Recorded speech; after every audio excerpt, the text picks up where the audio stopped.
En la noche del 26 de enero de 1943, David Stirling, el fundador del Servicio Aéreo Especial Británico, abrió los ojos en una cueva en Túnez y encontró a un soldado alemán con una pistola apuntándole a la cabeza. Su campaña de 18 meses para sembrar el terror en aeródromos y bases alemanas e italianas en todo el norte de África había terminado.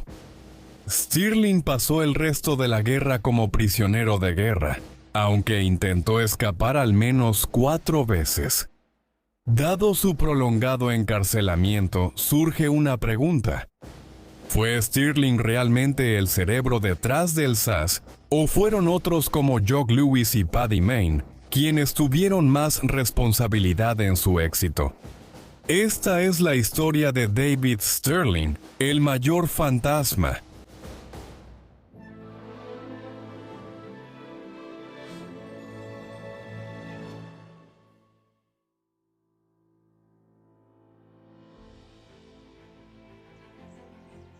El hombre conocido en la historia como David Stirling nació el 15 de noviembre de 1915. Aunque era de ascendencia escocesa y creció en Escocia, nació en el número 15 de Cambridge Square, en la zona de Paddington, en Londres.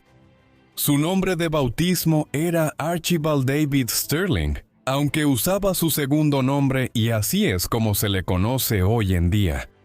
El padre de David era Archibald Stirling, el hijo menor de Sir William Stirling Maxwell, 9º baronet. Eran una familia de la baja aristocracia en Escocia, y Stirling venía de un entorno privilegiado. Su abuelo y su padre ambos ocuparon un escaño en el Parlamento para representar la región de Perth, en el centro de Escocia, que abarca tanto las tierras altas como las tierras bajas de Escocia. Archibald también fue soldado. Cuando David era niño, su padre fue nombrado para una comisión después de la Primera Guerra Mundial para investigar lo que en ese entonces se conocía eufemísticamente como neurosis de guerra, que ahora se diagnostica como trastorno de estrés postraumático. Archibald se casó con Margaret Mary Fraser en 1910. Tuvieron 6 hijos juntos, 4 varones, de los cuales David era el tercero en edad, y 2 hijas. El hermano mayor de David, Bill, jugaría un papel importante en la formación y los primeros años del SAS, mientras que otro hermano, Hugh, murió en el norte de África durante la guerra. Por parte de su madre, David descendía de la casa de Estuardo. Esa gobernó los 3 reinos de Inglaterra, Escocia e Irlanda, entre 1603 y 1714, y en Escocia desde 1371. La juventud de David fue típica de un niño de la nobleza escocesa, ya que la pasó tanto en Escocia como en Inglaterra. Creció en Keir House en Perthshire, y varios estudios sugieren erróneamente que nació allí en lugar de en Londres. Después de disfrutar la vida en las zonas rurales poco pobladas del centro de Escocia cuando era niño, lo enviaron al sur de la frontera, para asistir al colegio Ampleforth en North Yorkshire, donde había un programa de entrenamiento para oficiales dirigido a hijos de familias con tradición militar. Creció hasta ser inmensamente alto, con casi 2 metros de estatura, y sobresalía en los deportes, pero no era un buen estudiante. Después de ir a la Universidad de Cambridge, fue expulsado por una combinación de docenas de incidentes diferentes, generalmente relacionados con el alcohol y las apuestas. Luego se unió a la Guardia Escocesa como reservista, y desarrolló un gran interés por el alpinismo, aspirando a convertirse en el primer hombre del que se tenga registro de haber escalado el monte Everest. Su espíritu aventurero lo llevó a cruzar el Océano Atlántico a finales de la década de los 30, donde viajó y realizó trabajos esporádicos. No fue un comienzo prometedor para su vida, aunque había mostrado un sentido de aventura y un desprecio por las convenciones, que serían herramientas útiles para el camino que emprendería durante la guerra. Cuando estalló la Segunda Guerra Mundial a principios de septiembre de 1939, Stirling se encontraba en Montana trabajando como vaquero en un rancho a las afueras de las montañas rocosas. Tan pronto como le llegó la noticia del estallido de las hostilidades, inmediatamente comenzó su regreso a la costa este y zarpó hacia Gran Bretaña a mediados de septiembre. Al llegar a casa, se reincorporó a la Guardia Escocesa, unidad en la que también servían sus hermanos Bill y Hugh. Esto fue durante la primera etapa incierta de la guerra, cuando los alemanes estaban completando la conquista de Polonia. Sin embargo, durante la cual, más allá de una incursión fallida por parte de los franceses contra la frontera alemana, realmente ocurría muy poco más. En su mayor parte, los británicos y franceses simplemente intentaban rearmarse y entrenar a tantos hombres como fuera posible ahora que la guerra había comenzado. Según sus biógrafos, muchos de los peores impulsos de Stirling estaban a la vista mientras esperaba que surgiera alguna misión importante. Por ejemplo, frecuentemente desaparecía de su unidad para ir a White's, un club privado para caballeros en Londres, a beber, apostar y jugar billar, regresando a su unidad después con resaca y un claro problema de actitud. Era de humor cambiante y propenso a la depresión, rasgos que caracterizaron toda su vida adulta. Supuestamente había razones para su comportamiento más allá de la falta de combate activo. Stirling llegó a la conclusión de que los guardias escoceses y otros regimientos estaban siendo entrenados para luchar contra los alemanes, como si todavía estuvieran peleando la Primera Guerra Mundial, mientras que, claramente, las reglas de enfrentamiento serían muy diferentes más de 20 años después. De otras maneras, su negligencia en sus responsabilidades de entrenamiento resultó útil. Fue en White's donde Stirling escuchó por primera vez noticias sobre una unidad de comandos que estaba formando el teniente coronel Robert Laycock, la cual llevaría a cabo misiones militares especiales. Al poco tiempo, los planes de Laycock para una unidad que fue nombrada Layforce se volvieron más claros. Consistiría en 1.500 comandos divididos en 3 regimientos diferentes. Stirling se ofreció como voluntario y fue enviado a la isla de Arran, en Escocia, para entrenar. Se consideraba que el entorno aquí era ideal para entrenar soldados para operar en condiciones difíciles, con pantanos y helechos, viento fuerte y lluvia en ocasiones, y también la capacidad de entrenar tanto para condiciones terrestres como marítimas. Su altura le daba a Stirling una presencia imponente, y se estableció desde el principio como un líder natural entre los comandos de Layforce. Mientras entrenaban, los acontecimientos de la guerra estaban dictando a dónde serían enviados a servir. Europa Occidental fue conquistada por los nazis entre abril y junio de 1940, después de lo cual comenzó la Batalla de Inglaterra, aunque fue abandonada prematuramente, cuando Hitler volvió su mirada hacia el este en 1941, e invadió la Unión Soviética ese junio.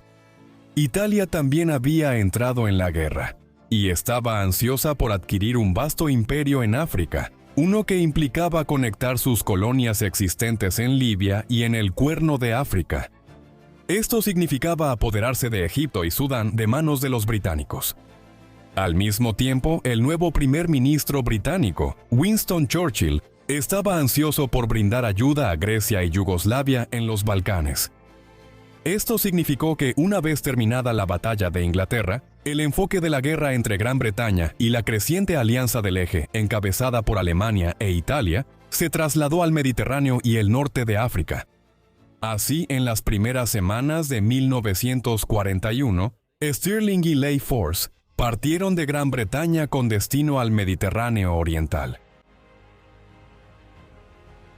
La tarea original de Layforce era participar en el asalto británico a la isla de Rodas, que los alemanes e italianos utilizaban como una importante base de operaciones, en preparación para la eventual conquista de la isla más grande, Creta, que ocurrió en mayo de 1941. Sin embargo, para cuando la fuerza Lay había atravesado el peligroso trayecto por el Mediterráneo hasta Egipto, pasando por Marruecos, Argelia, Túnez y Libia, que estaban todos bajo el control de los franceses de Vichy y los italianos, la situación estratégica había cambiado. Cuando se tomó la decisión en Gran Bretaña de enviar a Stirling y a los otros hombres de la Fuerza Ley al Mediterráneo Oriental, los británicos en Egipto habían estado obligando a los desafortunados italianos a retroceder hacia el oeste, hacia Libia. Esta exitosa campaña culminó con la captura de la ciudad de Bengasi a principios de febrero de 1941, después de la batalla de Bed Afom.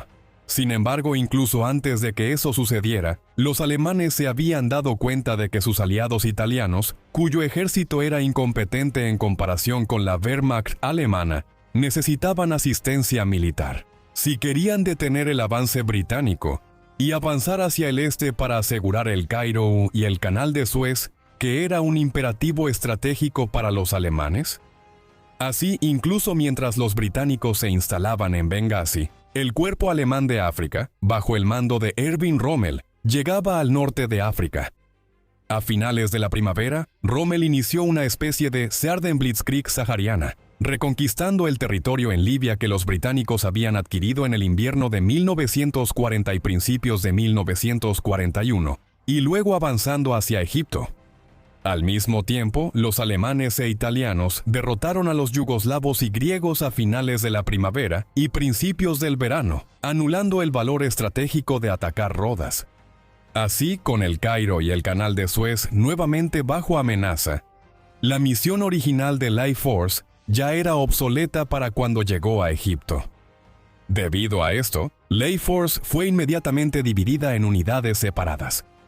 Una fue enviada para reforzar la defensa de Chipre, mientras que otras ayudaron en la evacuación de las tropas británicas de Creta, o participaron en el asalto a Bardia en Libia el 19 de abril, diseñado para intentar frenar el avance alemán. Stirling, mientras tanto, estaba destinado en Egipto sin haber disparado su arma en combate real todavía, y estaba cada vez más impaciente por contribuir de alguna manera significativa al conflicto. Casi 2 años después de que la guerra había comenzado. Su deseo de entrar en combate sin duda se intensificó al enterarse de que su hermano menor, Hugh, lo habían matado en Libia en abril de 1941. Life Force se disolvió en agosto de 1941 y sus miembros generalmente fueron asignados a otras unidades. Para entonces, Stirling había pasado varios meses sin hacer nada en el Cairo, bebiendo en exceso y presentando peticiones ocasionales a mandos indiferentes sobre los beneficios de establecer una unidad que sustituyera a Life Force, aunque una que fuera más especializada. Su otro hermano mayor, Peter, tenía un departamento en el Cairo cerca de la embajada británica, que se convirtió en un lugar frecuentado por los soldados que bebían en exceso. Esto resultó ser peligroso para Stirling a partir de cierto momento. Por ejemplo, sufrió una lesión en el ojo después de caerse una noche y rasgarse el ojo contra la cuerda de una tienda de campaña. También experimentó un episodio de disentería, lo cual no era raro en el ambiente del norte de África. Sin embargo, Stirling estaba a punto de entrar en la etapa más importante de su vida y de su servicio durante la guerra. Aunque el curso exacto de los acontecimientos y las contribuciones de las diversas personas involucradas es motivo de controversia. Todo comenzó cuando Stirling conoció a Jock Lewis, un oficial británico nacido en la India, con quien Stirling empezó a intercambiar ideas un día en el comedor en el Cairo. Por lo general se le atribuye a Stirling y a Jock Lewis ser la fuerza impulsora detrás de la idea de una nueva unidad de operaciones especiales que se lanzaría en paracaídas detrás de las líneas enemigas en el norte de África para atacar posiciones alemanas e italianas en el desierto occidental de Egipto y en Libia. La interpretación típica era que Stirling fue el hombre que organizó lo que se convertiría en el SAS, pero ahora se reconoce que esto es una simplificación excesiva.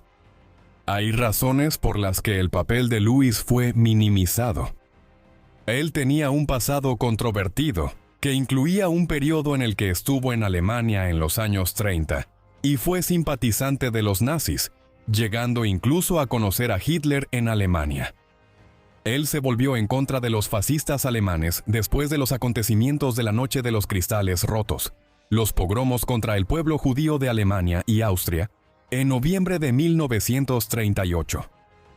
En Egipto, en 1941, Lewis había conseguido acceso a un cargamento de paracaídas que fue entregado accidentalmente en Port Said después de haber sido destinado originalmente a la India. Él y Sterling realizaron un salto experimental en paracaídas en el desierto, usando estos y un biplano Vickers en el verano de 1941. Esta primera prueba fue un desastre. El paracaídas de Sterling se atoró en la cola del avión cuando saltaba y se rompió. Luego cayó al suelo a gran velocidad y quedó inconsciente. Cuando recuperó el conocimiento, estaba en el hospital militar escocés en la ciudad de Alejandría y había sufrido lesiones en la columna que le causaron dolor de espalda intermitente y migrañas por el resto de su vida. La versión de los hechos, que ensalza el papel de Stirling en lo que siguió, sostiene que luego pasó las semanas que estuvo convaleciente en el hospital, revisando mapas del desierto occidental y elaborando planes para desarrollar lo que se convertiría en el Servicio Aéreo Especial, o CMSIS, por sus siglas en inglés. Por otro lado, otros estudios afirman que Lewis ya tenía planes extensos para esto, mientras que el hermano de David, Bill, también jugó un papel importante. Independientemente de quién fue el verdadero arquitecto del SAS, Stirling o Lewis, lo más probable es que Stirling fuera la persona lo suficientemente decidida como para impulsar la idea de la unidad, frente a Claude Auchinleck, el recién nombrado comandante británico en el Teatro de Oriente Medio. Auchinleck autorizó la creación de la nueva unidad y ascendió a Stirling al rango de capitán. Inicialmente se llamó Destacamento L y después el Servicio Aéreo Especial. El reclutamiento y entrenamiento inicial para el SAS comenzó de inmediato, con decenas de hombres ofreciéndose como voluntarios para unirse a la nueva unidad. Entre ellos estaba Roberto Paddy Mayne, un norirlandés que jugaría un papel central en las operaciones del SAS durante los siguientes 4 años y que tenía experiencia como boxeador y abogado. A la unidad incipiente se le asignaron recursos limitados y fue enviada a Cabrit, en el Gran Lago Amargo, a unas 100 millas al este de El Cairo, hacia el Canal de Suez. Para compensar la falta de suministros, los hombres robaron equipo equivalente a 4 camiones de un campamento militar de soldados de Nueva Zelanda, lo que supuestamente incluía un piano. Un acto temprano que estableció la reputación de la unidad de Stirling por su comportamiento casi fuera de la ley dentro de las Fuerzas Armadas en Egipto. 2 desarrollos importantes más en esta etapa temprana fueron que la unidad de Stirling adoptó su famoso lema: "Quien se atreve, gana". También desarrollaron su propio artefacto incendiario improvisado, la bomba Lewis, un explosivo hecho de plástico. Eso era ligero, lo que significaba que los miembros del SAS podían llevar unas 2 docenas de ellas, a diferencia de las granadas tradicionales, que eran metálicas y pesadas. La misión inaugural del SAS fue la Operación Squatter, que tuvo lugar en Libia la noche del 16 de noviembre de 1941 hasta la mañana del 17 de noviembre. La misión se lanzó antes de una ofensiva más convencional por parte de las fuerzas de Auchinleck en tierra, planeada para el 18 de noviembre. 5 objetivos fueron seleccionados por Stirling y los otros comandantes superiores. Luego 5 aviones Bombay lanzaron 5 unidades distintas lideradas por Stirling, Lewis, Mayne y 2 más en la zona de Gazala Temini, en Libia. Sin embargo, todo lo que posiblemente pudo salir mal, salió mal. Un enorme viento huracanado del desierto sopló mientras la misión estaba en marcha, pero Stirling decidió seguir adelante con la misión a pesar de que uno de los pilotos recomendó abortarla. Las cifras son discutidas, pero parece relativamente claro que más de la mitad de los 55 hombres que saltaron esa noche nunca regresaron a Egipto. Algunos de ellos murieron durante el salto. Otros quedaron varados en el desierto después y nunca lograron regresar a salvo. Todo el desastre convenció a Sterling de que el Servicio Especial S funcionaría mejor si no intentaran caer directamente sobre posiciones enemigas, sino que se movieran desde el desierto cercano para atacar clandestinamente bases alemanas e italianas relativamente aisladas. Después de la desastrosa Operación Squatter, el SAS se fusionó con elementos de lo que se conocía como el Grupo de Largo Alcance del Desierto, mientras buscaban operar a largas distancias a través del desierto. El papel de Sterling en la formación del SAS podría ser cuestionado hoy en día. Sin embargo, claramente fue la persona crucial para asegurar que la unidad no fuera cerrada por completo después de los problemas iniciales. Era bueno para moverse en el juego político y contactar a los comandantes adecuados en el Cairo para obtener recursos y, en diciembre de 1941, el Grupo de Largo Alcance del Desierto comenzó a tener cierto éxito.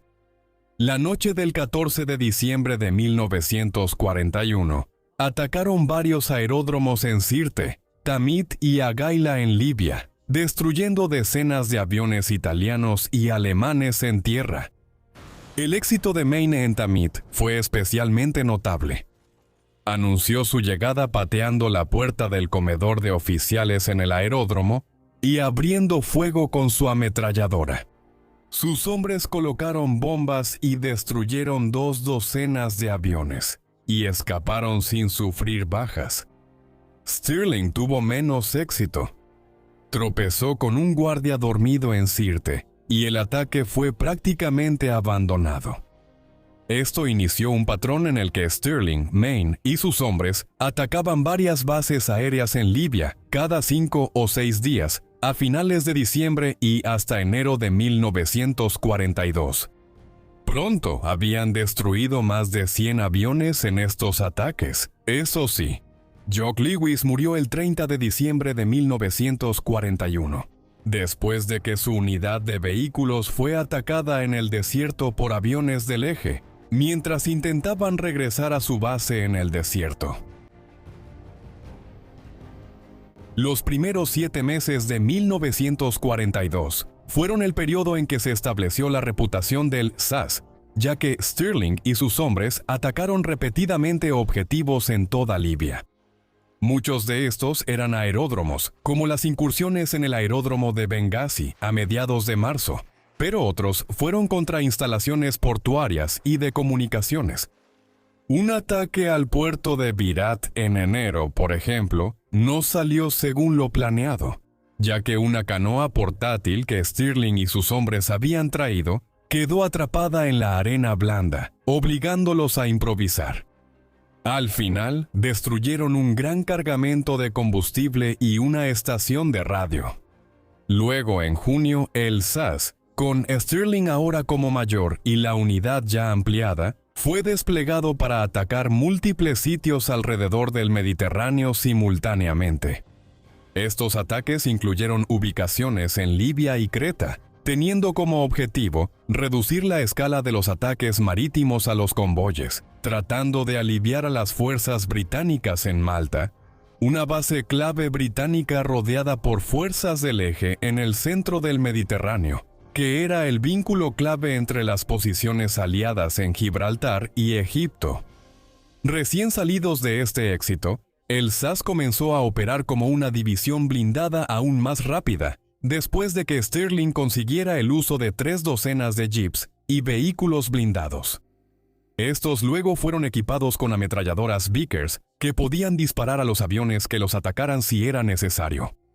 Con este mayor poder de fuego, Stirling y el SAS atacaron el aeródromo de Sidi Hanish en el noroeste de Egipto, la noche del 26 de julio de 1942. En lo que fue, posiblemente, su incursión más famosa de la campaña del norte de África. 18 jeeps irrumpieron en la base del eje, disparando 3 o 4 ametralladoras Vickers desde cada vehículo mientras avanzaban en formación de punta de flecha. Casi 40 aviones enemigos fueron destruidos antes de que Stirling y sus hombres se retiraran tan rápido como habían entrado al aeródromo. el espíritu y el funcionamiento del SAS bajo Stirling se han vuelto infames, con el grupo retratado como un grupo rudo de inadaptados, medio al margen de la ley, que vivía en el desierto, apenas bajo el control del cuartel general en El Cairo. Hay algo de verdad en esto, pero también es un mito hasta cierto punto. Stirling estaba ansioso por incorporar a hombres que fueran capaces de pensar de manera independiente y que cuestionaran la autoridad, ya que serían los más aptos para reaccionar rápidamente ante circunstancias cambiantes en lo profundo de las líneas enemigas. Por otro lado, declaró expresamente que buscaba personas inteligentes, no psicópatas que probablemente no solo terminarían muertos, sino que también pondrían en riesgo la misión en su conjunto. Los miembros del SAS señalaron después que el propio estilo de liderazgo de Stirling no era arrogante. En realidad era un hombre relativamente reservado y no daba órdenes a gritos. Sin embargo, no todos estaban de acuerdo con esta evaluación. Hay informes de miembros del SAS que después de la guerra criticaron su liderazgo por considerarlo poco profesional. Como con todo lo relacionado con Stirling, hay versiones contradictorias. Una cosa que está clarísima es que las personas que él incorporó al SAS eran muy resistentes. Tenían que serlo, ya que realmente vivían durante semanas en un lugar de encuentro aislado en el desierto del Sahara, incluyendo 3 semanas en pleno apogeo del calor del verano, de 1942. En 1942 al grupo del desierto de largo alcance, también se unió una división de 53 combatientes franceses. A pesar de las repetidas solicitudes de Stirling, los altos mandos en El Cairo rechazaron constantemente su petición de aumentar el tamaño total del SAS a 500 hombres. Los hombres estaban bien abastecidos y su número generalmente oscilaba entre 100 y 200 con una alta tasa de bajas. Los detalles del trabajo de Stirling y las acciones del SAS habían llegado hasta la cúpula del gobierno británico. Para ese entonces, y en agosto de 1942, tuvo la oportunidad de conversar en persona con el primer ministro británico, Winston Churchill. Churchill había planeado pasar por El Cairo en su vuelo hacia Rusia, tomando una ruta indirecta para evitar el espacio aéreo controlado por los alemanes. Pasó de nuevo por ahí en el viaje de regreso, y en esta segunda escala en la capital egipcia, se le pidió a Stirling que asistiera a una cena con el primer ministro. Aunque sus superiores le habían dado instrucciones específicas de no mencionar nada a Churchill sobre un posible ataque a Benghazi, Stirling desobedeció la orden y sacó el tema con Churchill después de la cena. Churchill quedó impresionado por la audacia, y más tarde expresó su sorpresa por el contraste entre la actitud tranquila de Stirling y su reputación de ferocidad al dirigir el SAS. Organizó que Stirling asistiera nuevamente como invitado a la cena la noche siguiente y la misión se discutió más a fondo. Stirling confesó durante el transcurso de su conversación que tenía un temor constante de que el SAS fuera disuelto. Evidentemente causó una impresión considerable. En los días que siguieron después de que Churchill se fue de Egipto, Stirling se enteró de que el SAS tendría los recursos que necesitaba y que la misión propuesta a Benghazi había sido aprobada. El SAS intentó atacar posiciones del eje en Benghazi en varias ocasiones en 1942. Pero la incursión que ha recibido más atención es la Operación Snowdrop, una misión del SAS que tuvo lugar durante la noche del 13 de septiembre y continuó hasta el día siguiente.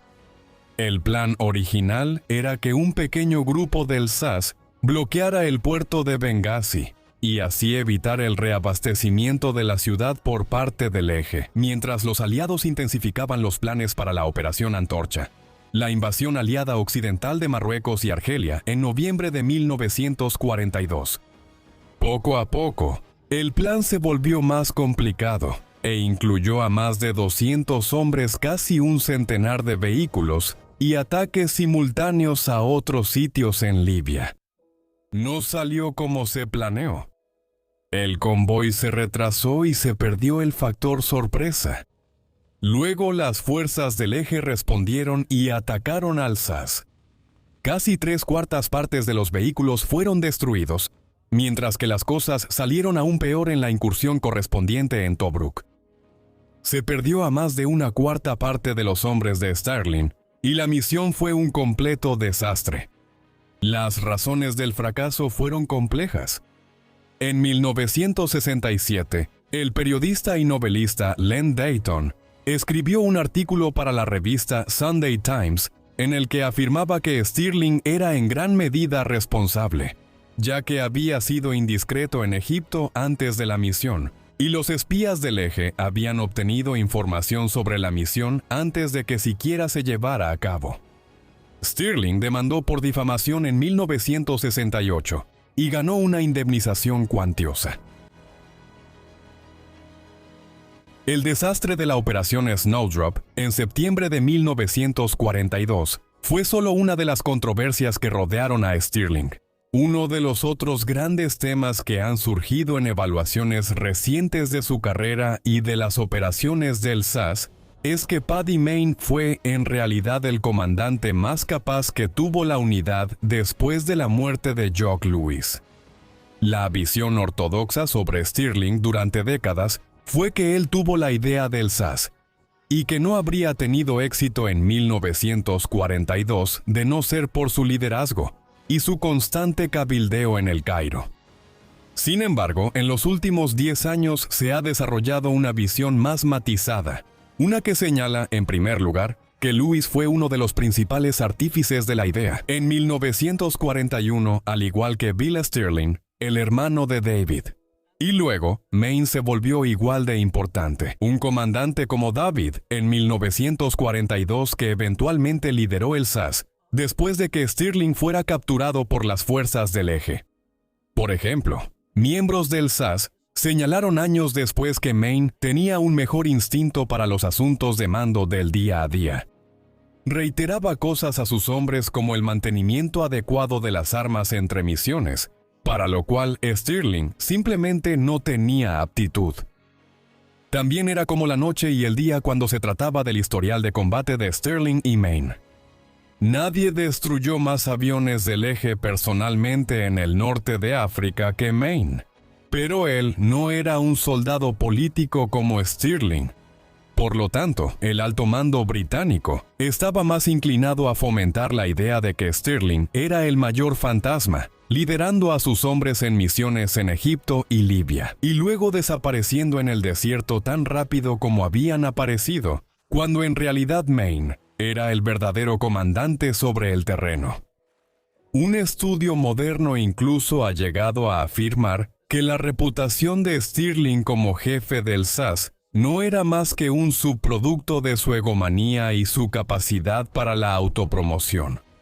La realidad probablemente se encuentra en algún punto intermedio.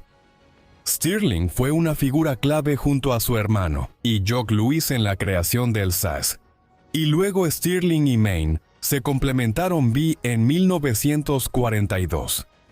Mayne fue indiscutiblemente el comandante de campo más efectivo, pero Stirling fue el hombre clave cuando se trató de conseguir apoyo para la unidad entre los comandantes en el Cairo.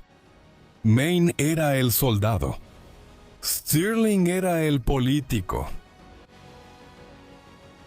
Aunque Mayne era, podría decirse, el comandante más importante en lo que respecta al manejo diario del SAS, evidentemente los del eje estaban más preocupados por Stirling. Para la segunda mitad de 1942, ya se le conocía como el mayor fantasma en las comunicaciones de radio alemanas e italianas en el norte de África. Mientras tanto, los periódicos británicos también difundían esta imagen de Stirling mientras buscaban victorias propagandísticas en casa. A medida que los alemanes e italianos aumentaban los recursos desplegados para intentar contrarrestar al SAS, y a medida que los aliados occidentales comenzaron a atacar más profundamente en territorio controlado por el eje en Libia, Túnez y Argelia, después de los desembarcos en Marruecos y Argelia en noviembre de 1942, Stirling fue finalmente capturado la noche del 26 de enero de 1943 durante una misión cerca de El Hama, en Túnez. Se desplegó una unidad especial de paracaidistas de la Luftwaffe para evitar que Stirling y sus hombres capturaran un wadí aquí. Eso era estratégicamente importante en los intentos aliados de establecer una conexión terrestre entre sus posiciones en Libia y Argelia. Stirling fue uno de un pequeño grupo de hombres del SAS capturados aquí mientras dormían. Después de ser interrogado por un comandante italiano en Túnez, fue trasladado en avión al norte, a Sicilia. Luego siguieron meses en los que Stirling fue trasladado a una serie de prisiones cada vez más al norte en Italia y luego en Alemania. Finalmente fue enviado a la notoria prisión alemana en el castillo de Colditz en 1944. Pasó el resto de la Segunda Guerra Mundial detenido aquí. En total, hizo al menos media docena de intentos de escape durante el tiempo que estuvo prisionero de las potencias del eje. La captura de Stirling y su condición de prisionero de guerra durante casi 2 años y medio significaron que el mando del SAS recayera en la práctica en Paddy, Maine, aunque con cierta fragmentación y con un nuevo nombre, el Escuadrón de Asalto Especial. Los franceses libres que habían estado operando bajo Stirling se separaron para formar su propia unidad, ahora que Argelia francesa se estaba convirtiendo en una nueva base de operaciones para ellos. El hermano de David, Bill, se convirtió en el comandante del segundo regimiento SAS y estuvo más involucrado en la planificación de lanzamientos aéreos de paracaidistas SAS en Italia. La conquista aliada del norte de África terminó en mayo de 1943 y la invasión de Sicilia comenzó a principios de julio. Maine y sus hombres pasaron a participar en los combates como una unidad avanzada de operativos especiales. En Sicilia, la Italia continental, Francia y luego Alemania. Mientras avanzaban en estos frentes, los hombres de Maine se acercaban cada vez más al lugar donde Stirling estaba detenido en Colditz. La prisión del castillo fue liberada el 16 de abril de 1945, 3 semanas antes del final de la guerra en Europa. No dudó ni intentó recuperarse demasiado después de la experiencia de 2 años y medio como prisionero de guerra. En cambio, pronto estuvo en contacto con el Ministerio de Guerra y se le pidió que comenzara a preparar una fuerza especial de operaciones para desplegarla en el lejano oriente. Sin embargo, esto nunca se materializó, ya que el lanzamiento de las bombas nucleares sobre Hiroshima y Nagasaki, el 6 y 9 de agosto de 1945, llevó a que Japón se rindiera antes de que se iniciara cualquier campaña contra las islas principales japonesas. A pesar de su notable éxito como unidad, el SAS fue disuelto inmediatamente después del final de la Segunda Guerra Mundial. Fue reformado en 1947 como el Regimiento 21 del SAS, y la idea se difundió internacionalmente. A finales de la década de 1950, Canadá, Nueva Zelanda y Australia ya contaban con compañías del Servicio Aéreo Especial. El momento más conocido del SAS después de la guerra llegó en 1980, cuando fueron pieza central en el asedio a la embajada iraní en Londres después de que fuera tomada, en el contexto de la crisis de rehenes más amplia del personal de la embajada estadounidense en Teherán tras la revolución iraní. Sin embargo, Stirling no fue la fuerza impulsora detrás de su reorganización en Gran Bretaña después de la guerra. Y Brian Franks, un miembro que había ganado prominencia dentro de la unidad hacia el final de la guerra, cuando estaban operando en Francia después del día D, fue la figura principal después de la guerra. En cambio, Stirling había decidido dejar Gran Bretaña inmediatamente después de que terminó la guerra, buscando una nueva aventura en el sur de África. Ni siquiera esperó a ser desmovilizado y en su lugar se fue a Rodesia del Sur, la vasta colonia británica que corresponde a la actual Zimbabue, para buscar su fortuna. Estaba allí cuando recibió la noticia de que le otorgarían una OBE, es decir, sería nombrado oficial de la Orden del Imperio Británico. En 1949, formó la Sociedad Capricornio de África en Rodesia del Sur, cuyo objetivo era continuar el papel de Gran Bretaña en África, mientras crecían los llamados a la descolonización en la era posterior a la guerra. El manifiesto de la sociedad declaraba que su objetivo era desarrollar la economía de la vasta región que iba desde Kenia y Uganda hasta Sudáfrica, y promover una mayor integración racial. Esto no debe verse como un modelo de armonía colonial liberal. La Sociedad Capricornio estipulaba que el derecho al voto, por ejemplo, solo debía extenderse en las colonias de manera gradual, a medida que los pueblos nativos adoptaran los signos de la civilidad británica. Después de la crisis de Suez de 1956 y la destrucción de la imagen del poder británico en el mundo, la descolonización se aceleró en toda África a finales de los años 50.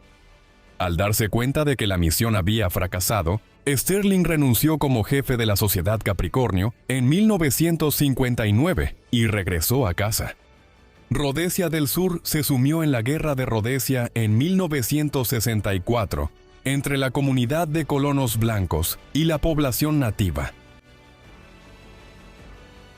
De regreso a casa, Sterling se involucró en los medios y estableció varias estaciones de televisión, tanto en Gran Bretaña como en países en desarrollo en el extranjero.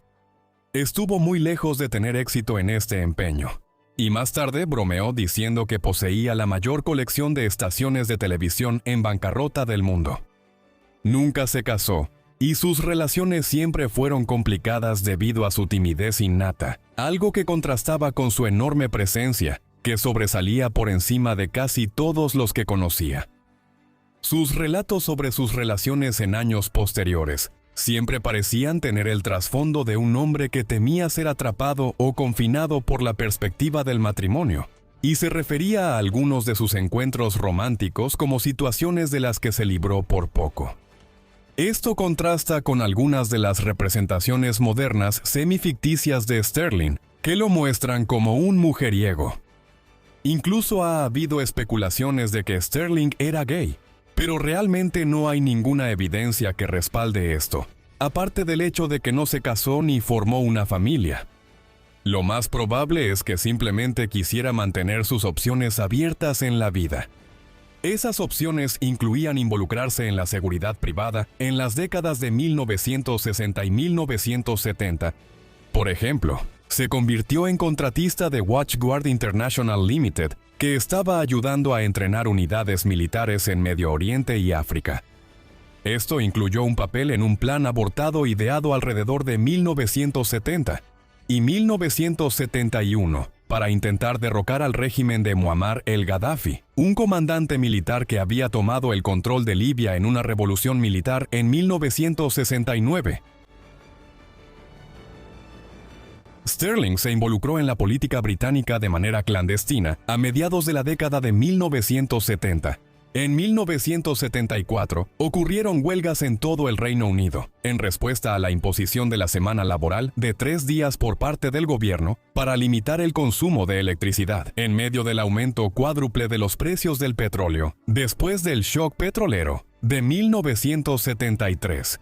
Sterling estaba consternado por la agitación social y política, y fundó Great Britain 75, una asociación de exmilitares, y otros que formularon planes para mantener el país en funcionamiento en caso de una huelga general más amplia en toda la nación.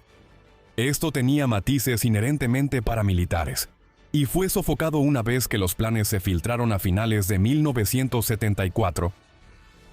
Su política conservadora y contraria a la izquierda también se mostró en el papel que desempeñó en TrueMed, el movimiento por la verdadera democracia industrial, que buscaba formar una alternativa de derecha a los sindicatos.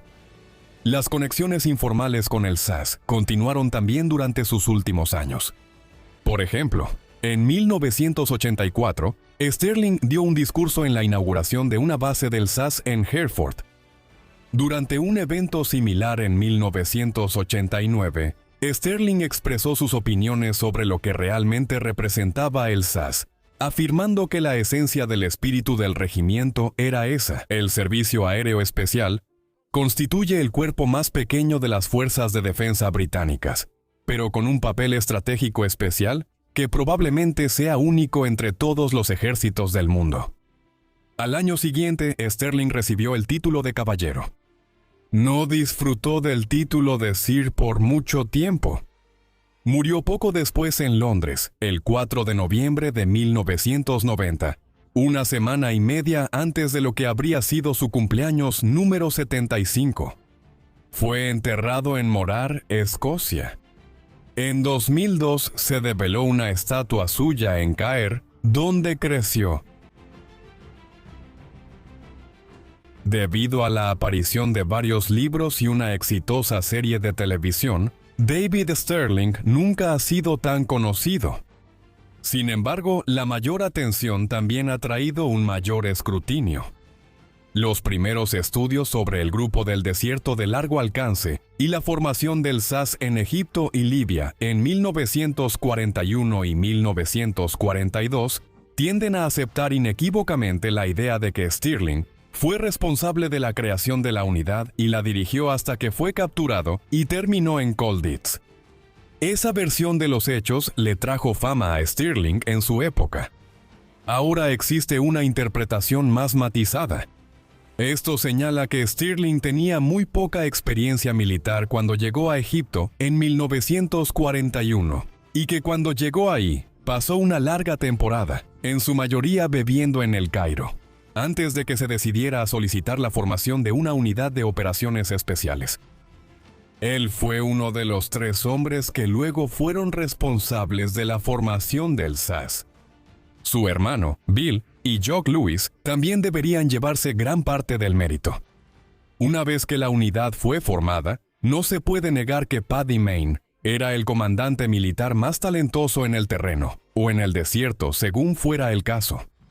Dejando esto de lado, probablemente es exagerado descartar a Stirling como un mal líder que orquestó desastres como la Operación Snowdrop, antes de ser capturado, pasar la guerra en prisión y tener una carrera posterior a la guerra en África y otros lugares. La interpretación más precisa se encuentra en algún punto intermedio. Stirling no fue exactamente el visionario brillante que fue el único responsable de crear el SAS, pero al mismo tiempo aportó la astucia política que aseguró que la unidad se estableciera y continuara. Fue Stirling quien supo convencer a los comandantes en El Cairo de seguir asignando armas, jeeps y dinero al SAS en sus primeros días. Ese talento era tan indispensable como la capacidad de Mayne para atacar aeródromos italianos y alemanes. Los 2 hombres se complementaban y, como resultado, el SAS prosperó. ¿Qué opinas de David Sterling? ¿Realmente fue un visionario que impulsó la creación del SAS y desempeñó un papel principal en la victoria aliada en el norte de África? ¿O fue un charlatán oportunista que se robó el crédito por el trabajo de Jock Lewis y Paddy Mayne? Por favor, háganos saber en la sección de comentarios. Y mientras tanto, muchas gracias por vernos.